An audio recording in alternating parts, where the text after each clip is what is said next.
donc on se retrouve aujourd'hui pour une petite vidéo en direct d'Australie. Voilà, donc cette petite vidéo pour vous donner quelques petits conseils pour préparer votre arrivée dans le pays. Donc je vais aborder plusieurs thèmes indispensables pour vous aider à préparer votre arrivée. Donc la première chose que j'aimerais aborder avec vous, c'est le visa. Donc on va parler aujourd'hui du Working Holiday Visa qui a le numéro 417. Donc c'est le visa avec lequel vous allez pouvoir voyager et travailler en même temps en Australie.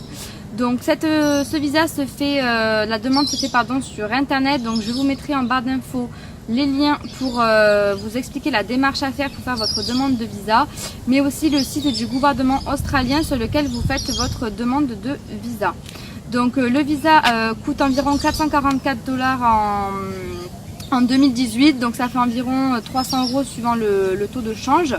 Il est valable 12 mois à partir du moment où vous rentrez dans le territoire, et il est valable aussi pour les personnes entre 18 et 31 ans. Donc la deuxième chose que j'aimerais aborder avec vous, c'est le billet d'avion, parce que bien sûr sans billet d'avion on ne part pas.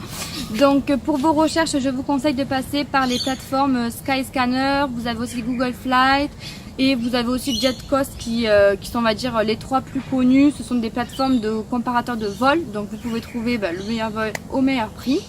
Pour votre recherche aussi, vu que c'est un très long voyage, je vous conseille de choisir la ville d'escale, le pays d'escale qui vous plairait le plus. Comme ça vous pouvez choisir votre billet en fonction de l'escale. Par exemple, vous avez Emirates qui s'arrête à Dubaï, donc vous pouvez faire une escale à Dubaï. Vous avez Qantas qui s'arrête à Hong Kong et Singapour, donc vous pouvez choisir aussi de faire une escale dans ces deux pays. Et après vous avez Etihad qui s'arrête à Abu Dhabi. Donc voilà, après c'est à vous de voir ce que vous aimeriez faire, mais c'est vrai que quand on choisit de faire une escale dans un autre pays, ça fait un voyage moins long parce que vous avez une coupure de 2-3 jours, et en plus de ça vous pouvez découvrir un pays sur la route. Voilà pour ça, donc je vous mettrai en barre d'infos les liens pour vous donner quelques petits conseils pour prendre votre billet.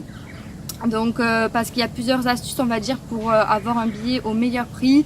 Par exemple, quand est-ce qu'il faut le prendre. Vous avez des heures, par exemple de 3h à 6h du matin, c'est beaucoup moins cher. Vous avez des jours en semaine, et aussi il est conseillé souvent de prendre le billet 4 mois avant le départ, enfin 5 mois plutôt pour des vols internationaux, pour avoir les meilleurs tarifs.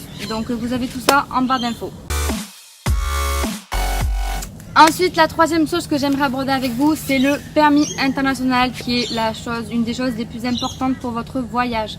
Parce que le permis international, vous en avez besoin tout le temps pour des locations de vannes, de voitures, si vous achetez une voiture, enfin voilà, si vous vous faites arrêter, il vous faut absolument votre permis international.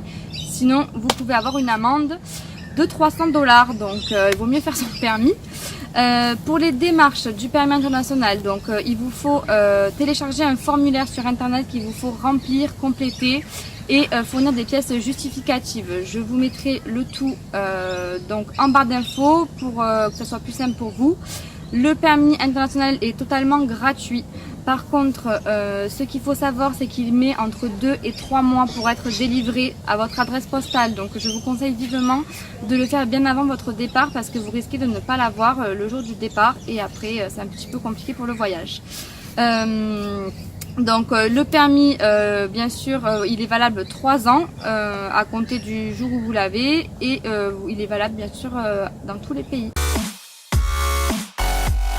Donc la quatrième chose que j'aimerais aborder avec vous, ce sont les assurances, parce qu'il est hyper important que vous preniez une assurance pour votre voyage. Parce que je sais qu'il y a beaucoup de personnes qui utilisent en fait leur carte bancaire parce qu'ils ont pas mal d'assurances pour l'étranger pendant 3 mois, etc. Mais par contre, elles ne couvrent vraiment pas tout, il faut faire très attention. Donc moi, je vous conseille vivement de prendre une assurance à part qui vous couvrira les frais médicaux, les frais d'hospitalisation, pardon. Enfin vraiment, il vous couvre tout, et c'est hyper important.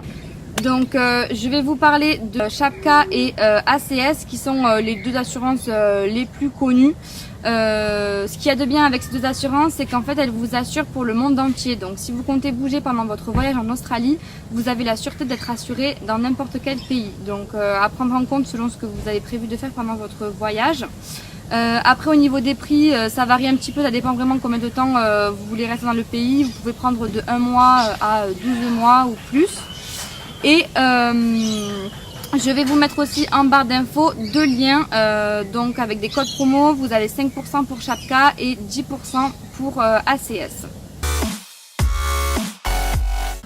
Ensuite, la 5e chose que j'aimerais aborder avec vous, c'est la banque. Donc je vais vous parler de 3 banques qui sont relativement connues en Australie. Vous avez Westpac, vous avez Commonwealth et ANZ.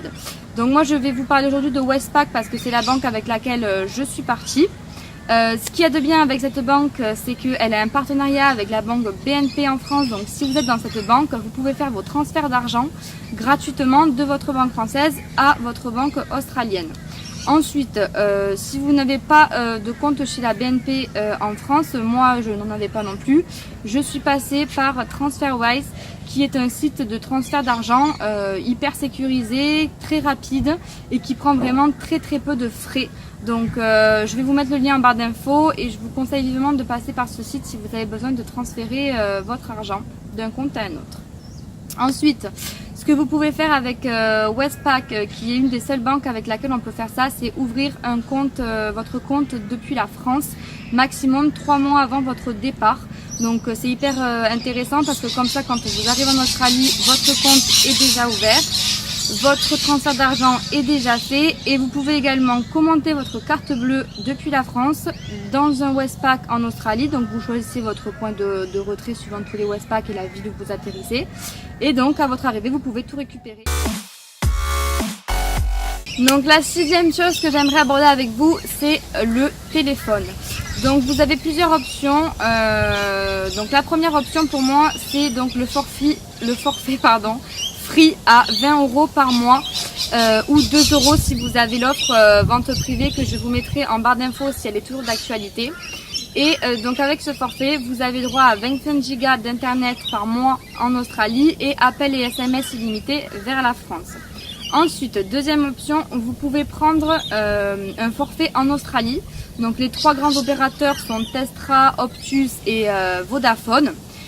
Qui vous propose différents forfaits. Donc on va dire en moyenne un forfait c'est 40 $ pour 9 Go d'internet.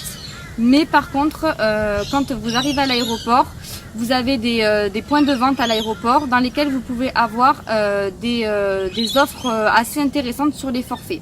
Donc après à vous de voir si vous passez par là, si vous vous arrêtez pour voir si vous trouvez une offre intéressante.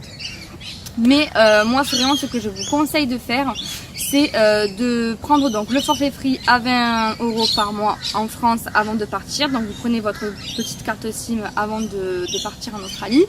Et vous prenez aussi un petit téléphone à 20 € on va dire, qui vous servira uniquement pour les appels australiens. Et comme ça, à votre arrivée en Australie, vous allez dans un magasin d'alimentation type Woolworths et vous achetez une carte SIM à 2 $.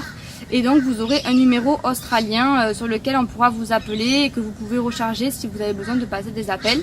Et voilà, parce que ça c'est hyper important quand même si vous avez un travail pour la banque, tout ça c'est bien d'avoir un numéro australien. Donc la 7e chose que je voudrais aborder avec vous aujourd'hui, c'est le logement parce que c'est hyper important pendant votre voyage. Donc il y a plusieurs choses en fait pour le logement. Donc premièrement on va parler des backpacks. Donc ce qu'il faut savoir c'est que les backpacks en Australie sont relativement chers et souvent plus chers que des nuits chez des hôtes. Donc voilà, il y a quand même des points positifs et des points négatifs. Donc pour les points positifs, je dirais si vous êtes tout seul ou plusieurs et que vous voulez rencontrer des gens, le backpack c'est vraiment la meilleure solution. Après quand on arrive d'un long voyage, on est souvent fatigué, donc on va dire que le point négatif c'est le confort. Et le prix qui est pas hyper intéressant pour des backpacks. Ensuite, la deuxième chose, c'est Airbnb. Donc Airbnb, c'est hyper intéressant si vous êtes plusieurs parce que vous pouvez louer donc des chambres chez des hôtes ou des appartements à des prix hyper intéressants et du coup vous avez un confort qui est beaucoup plus intéressant, on va dire. Le prix est intéressant aussi. Par contre, le point négatif, c'est que on fait beaucoup moins de rencontres bien sûr que si on est dans un backpack. Ce que vous pouvez faire aussi, une petite astuce, c'est donc par exemple prendre 3 nuits on va dire chez un hôte Et si vous vous sentez bien, vous pouvez négocier avec lui de lui payer directement en cash et de rester plus longtemps dans la chambre ou l'appartement. Après, je vais vous parler pour le long terme. Si par exemple vous cherchez une colocation parce que vous avez trouvé un travail, que vous voulez vous installer un petit moment, vous pouvez passer par les groupes Facebook. Donc je vous mettrai en barre d'infos, il y a pas mal de groupes Facebook en Australie pour les logements.